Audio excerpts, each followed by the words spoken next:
जितनी तेजी से हम इस डिजिटल दुनिया में बढ़ रहे हैं उससे ज्यादा तेजी से बढ़ गए हैं स्कैम। और स्कैमर्स तो इतने ज्यादा शार्प माइंडेड हो गए हैं कि बिना ओटीपी लिए आपके बैंक से पैसा निकाल सकते हैं और आपके पास जो मैसेज आना है वो भी वो चेंज कर सकते हैं। हम इस वीडियो में वो सारे स्कैम्स को कवर करेंगे और उनसे जुड़ी हुई सच्ची घटनाएं भी मैं आपसे कुछ शेयर करूंगा जो कि आपके लिए जानना बहुत ज्यादा जरूरी है। तो मेरा नाम है अभय बंसल और शुरू करते हैं हम अपने पहले स्कैम से, जिसका नाम है कुरियर ट्रैप।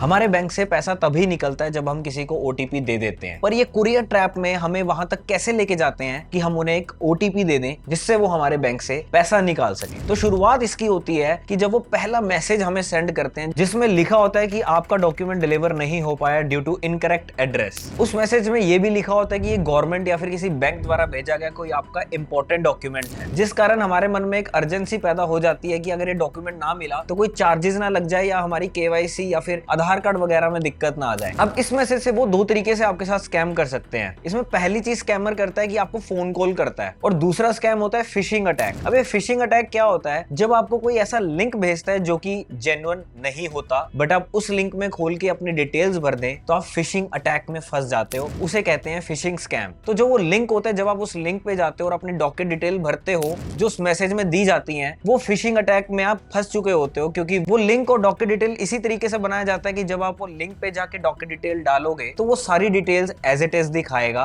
जो आपकी हैं, जिस चलते हमें सारी चीजें जेन्युइन लगने लगती हैं। और वहां पर आपको एक ऑप्शन दिखता है जहां पर आप अपना एड्रेस अपडेट करेंगे और जैसे ही आप अपडेट करते हैं आपके पास एक ओटीपी आता है जिसमें लिखा होता है कि ये ओटीपी डालिए तो आपका एड्रेस अपडेट हो जाएगा। पर जैसे ही आप वो ओटीपी डालेंगे आपके बैंक से पैसे इधर से उधर। अब ये स्कैम 3 रीजन से खतरनाक है। क्यों खतरनाक हो जाता है? पहली चीज तो वो आपको बहुत ज्यादा लेजिमिट लगते हैं जब आपको फोन कॉल करते हैं या फिर आप उनका लिंक खोलते हैं। और दूसरा पॉइंट ये है कि वो आपको एक अर्जेंसी फील करवाते हैं इतनी बढ़िया कर्टेसी के साथ कि आपको वो बहुत ज्यादा जेन्युइन लगने लगता है। पर कोई भी कुरियर कंपनी आपसे कभी भी कोई ओटीपी नहीं मांगती है जब तक सामने बंदा अवेलेबल ना हो, ना ही फोन कॉल पर ना ही कभी वेबसाइट पर। और अगर ऐसा है तो वो 100% स्कैम है। अब इसी स्कैम से जुड़ी मैं आपसे एक सच्ची घटना शेयर करता हूं। 2019 में एक मुंबई के बिजनेसमैन के साथ हुई। जैसे ही उन्होंने ओटीपी दिया उनके बैंक अकाउंट से 2 लाख रुपए निकल गए।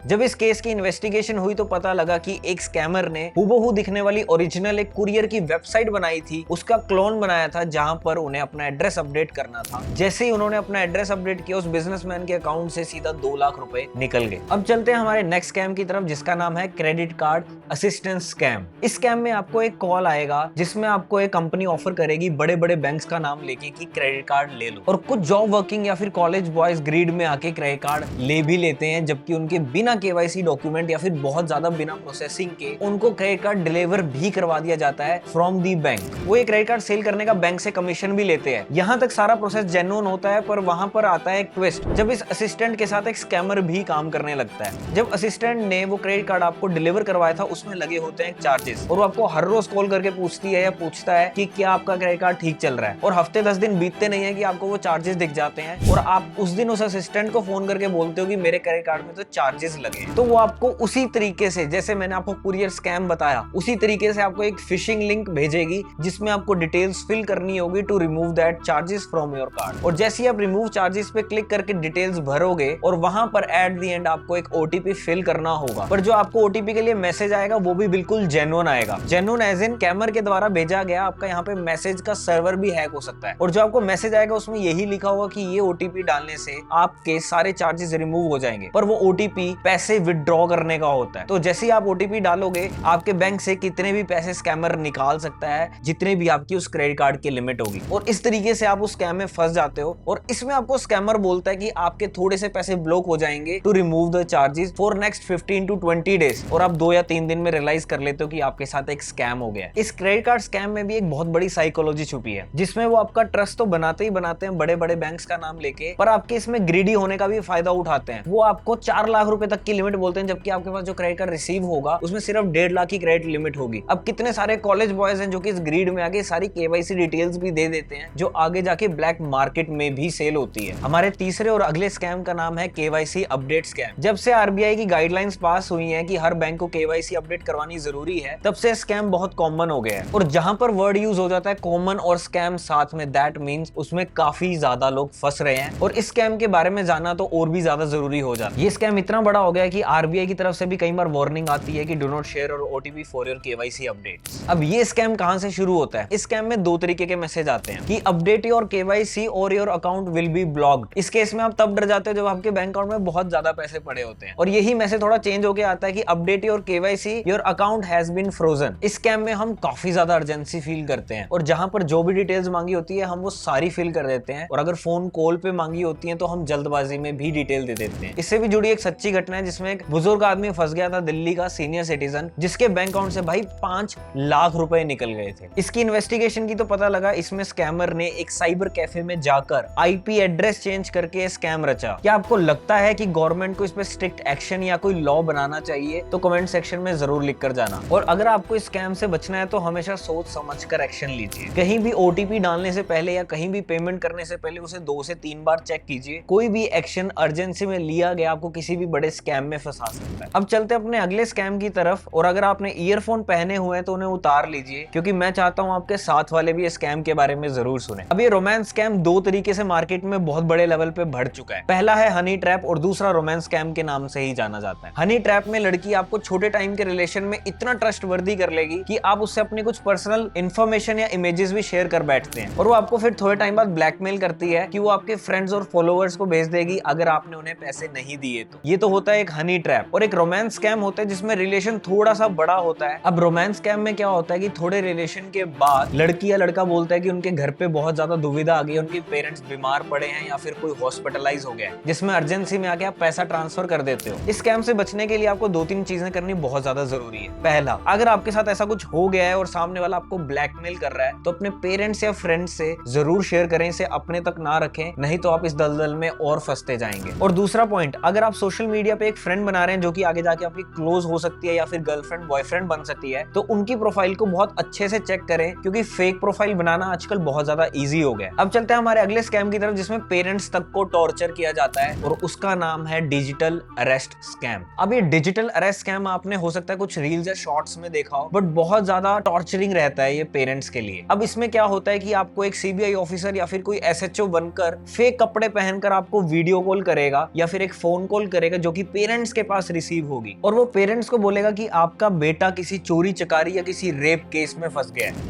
देखिए सर, आपका बेटा और आपके बेटे के 3 फ्रेंड लड़कों ने मिलके ना एक लड़की का किया है। मामला सीरियस है, लड़की हॉस्पिटल में है, लड़की का डेथ होने वाला है, आपका बेटा इस समय अरेस्ट हो चुका है। वो इतने बड़े एलिगेशंस तो लगाते हैं ताकि पेरेंट्स बहुत ज्यादा अर्जेंसी में आ जाएं और उन्हें बहुत ज्यादा टेंशन होने लगे और वो जल्दबाजी में पुलिस वाले को पैसे ट्रांसफर कर दें। और इस तरीके से वो वीडियो कॉल पर प्रोसेसिंग चार्जेस मांगते हैं बेल करवाने के, जिसमें 99% ऑफ द टाइम पेरेंट्स पैसे ट्रांसफर कर देते हैं क्योंकि उनके बच्चे की बात होती है। याद रखिए, ऐसा कोई स्कैम अगर आपके साथ हो रहा है तो आपसे कोई भी पुलिस ऑफिसर फोन कॉल पे या वीडियो कॉल पर ऐसे पैसे नहीं मांग सकता। अगर आपसे ऐसे कोई पैसे मांगता है तो आपको सीधा अपने लोकल पुलिस स्टेशन पर कॉल करना है, वहां जाके एफआईआर करवानी है। अब चलते हैं अपने अगले स्कैम की तरफ जिसका नाम है जॉब स्कैम। इसमें काफी बेरोजगार लोग फंस जाते हैं जो कि एक जॉब सीख कर रहे हैं। उनको एक कॉल रिसीव होता है, फिर व्हाट्सएप या मेल के द्वारा रीच किया जाता है कि आपको माइक्रोसॉफ्ट, गूगल जैसी बड़ी कंपनी से ऑफर लेटर मिला है जिसका एनुअल पैकेज अराउंड वो बताते हैं कि 20 से 30 लाख है, और कई बार वो 40 लाख भी बोल बैठते हैं। फिर वो आपको इसके बाद एक ऑफर लेटर सेंड करते हैं जिससे आपको ये सारी चीजें जेन्युइन लगने लगती हैं, बट उसमें वो छोटे से एक प्रोसेसिंग चार्जेस लिखते हैं जो कि आपको इस एनुअल पैकेज के आगे काफी थोड़े लगते हैं, और 70 से 80% लोग इस स्कैम का शिकार हो जाते हैं। और थोड़ी सी रिसर्च करने के बाद मुझे पता लगता है कि इंडिया में 20% ऐसे जॉब सीकर्स हैं जो कि हर साल इस स्कैम का शिकार होते हैं। अब जितने भी स्कैम हमने इस वीडियो में डिस्कस किए हैं, मैं उनका एक समरी देकर आपको ये बता देता हूं कि इन सारे स्कैम से कैसे बचा जा सकता है। तो पहला पॉइंट है कि हर चीज को डाउट की नजरों से देखो। अगर आपको कोई चीज बहुत ज्यादा लेजिट भी लग रही है, उसको भी एक बार दोबारा चेक करो। और दूसरा पॉइंट है अपने पर्सनल डिटेल्स किसी भी बंदे के साथ फोन पर या मैसेज के थ्रू मत शेयर करो। ट्राई करो कि आप ब्रांच विजिट करो जहां पर आपकी रिक्वायर्ड है डॉक्यूमेंट्स या फिर पर्सनल इंफॉर्मेशन, और वहीं जाकर दो। और तीसरा पॉइंट है, अपना ओटीपी तो किसी के साथ भी मत शेयर करो, फोन पर तो बिल्कुल भी नहीं। और फोर्थ पॉइंट है, अगर कोई भी स्कीम आपको 20, 30, 40% रिटर्न ऑफर कर रही है, वो तो बिल्कुल एक 100% स्कैम है। और अगला पॉइंट है कि अगर किसी सोशल मीडिया पे आपको प्यार हो जाता है तो वो तो चल जाएगा, पर अगर कोई पैसे मांगने लगे तो वो एक डेफिनेटली रेड फ्लैग है। और लास्ट में मैं आपसे शेयर करना चाहता हूं कि अगर आप किसी स्कैम का शिकार हो गए हो तो कमेंट सेक्शन में जरूर लिख के जाना, ताकि उस कमेंट से बाकी लोग भी सीख पाए। और खुद तक वो स्कैम मत रखो, अपने फैमिली वालों से जरूर शेयर करो ताकि आप उस दलदल में और ना फंस जाओ। तो इस वीडियो में हमने जितने भी स्कैम्स कवर किए हैं वो सारे काफी ज्यादा फाइनेंशियली और इमोशनली डिस्टर्बिंग थे। तो अलर्ट रहे, स्कैम के बारे में अपने दोस्तों और परिवार को एजुकेटेड रखें। मेरा नाम है अभय बंसल, और अगर आपको वीडियो थोड़ी भी इंफॉर्मेटिव और अच्छी लगी है तो लाइक और सब्सक्राइब जरूर करना। मिलते हैं अपनी नेक्स्ट वीडियो में, तब तक के लिए टाटा बाय बाय, जय सिया राम, जय भारत।